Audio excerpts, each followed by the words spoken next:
Matt and Dave from the Chavtown Band. Good afternoon, gentlemen. Good afternoon. First question I have to ask is, where is Chavtown?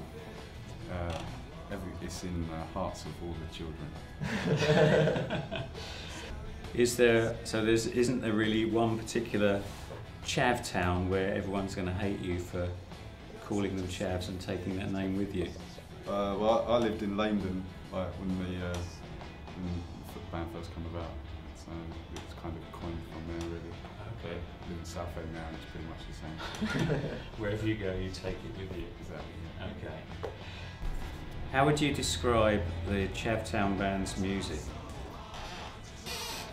Nice. Like the actual tone of it, or sort of like what we think it inspires in people?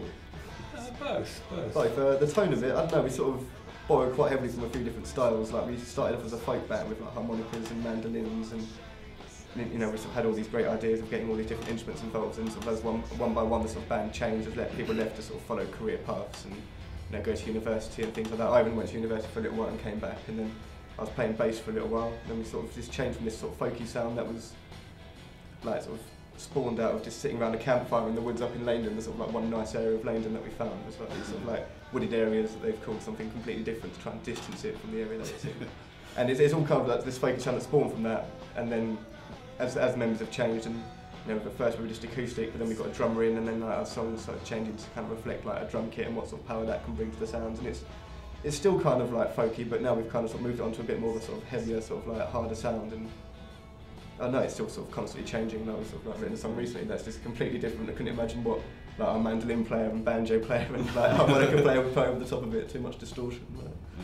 But it changes all the time. Really depends on the mood of everyone when we're playing it, I suppose. Really.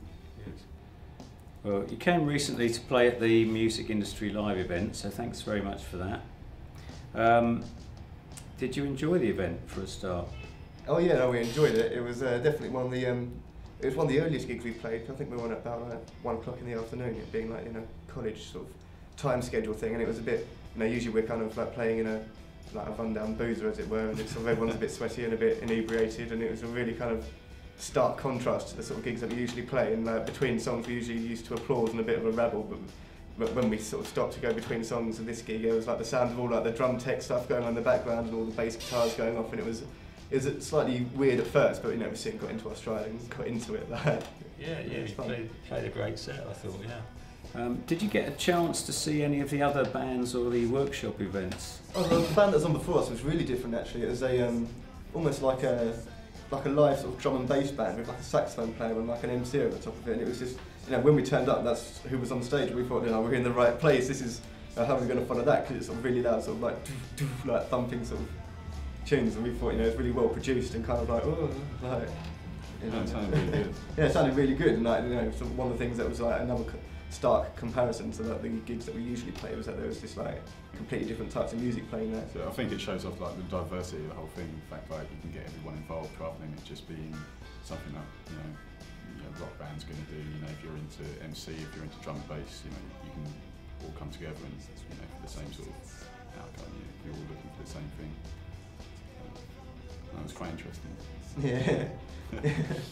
Apart from the music, did you get a chance to see the other stands that were at the event? Yeah, we get to so we didn't get to try out because when we first got there we were a little bit late, in sort of true Chavtown Band fashion, and like there was a drum kit set up with all like the different angles, like of a drum track set up, and people were emulating what they saw in the videos, and it was all very like, well, that's how we were saying earlier, that's how sort of rock band should be, like all those games like that, you know, if they could be that complex, is to sort of actually teach you the drums. And yeah, there was I even bought like a cheap tuning pedal from Studio Spares there, and that was quite useful. And we didn't get a time to sort of check out a lot of the stands, but we had a little like nose around, and we sort of had a chat to Dan, sort of like the music career gigs and plays. Oh yeah, so Dan was running the performance careers in the music business workshop. Yeah, that's right.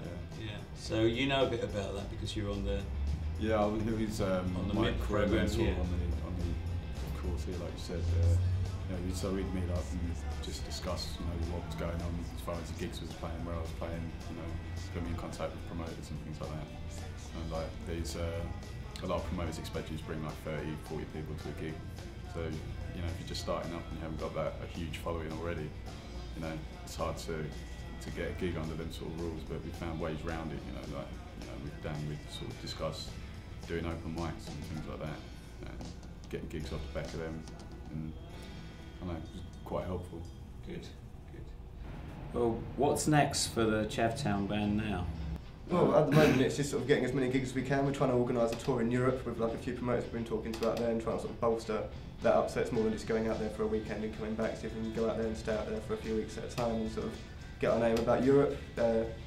Sort of in the middle of trying to sort out a recording studio to record in. Like actually last week we ended up going to Havering College where the gig was by mistake when we came here to do this interview, and like we ended up going back there and speaking to Dave Wood there, and he was saying that like there might be some people there that needs a band to record, and we might be able to help each other out. We go there and record and give them something to work on for their degree projects, and you know, all keeping it well within the whole kind of like industry and like colleges sort of like working together and trying to get something done that we can put out there. But at the moment we're just sort of looking for a producer, so if there's any watching,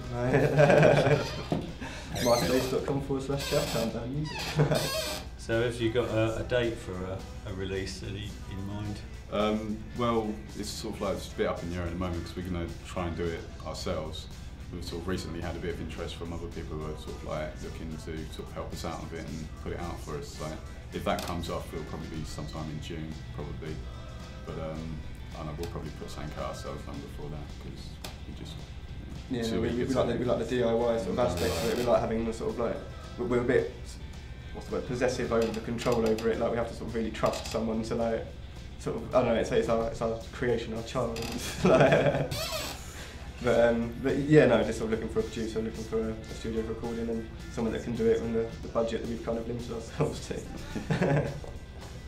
Well, thank you gentlemen for coming in today, and thank you for playing at the event.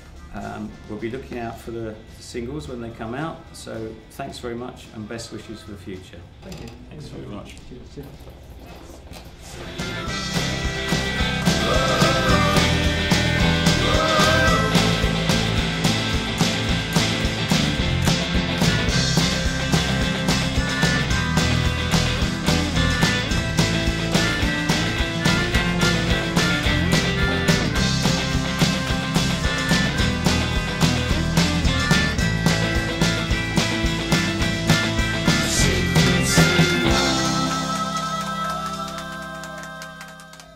Any advice for other bands coming through up the same time as you are?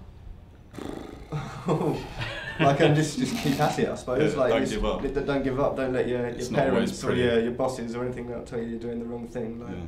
find it out for yourself. They'll say that because they're stuck in jobs they hate and they wanted to continue. You know, they wish they'd continued and not listened to bad advice.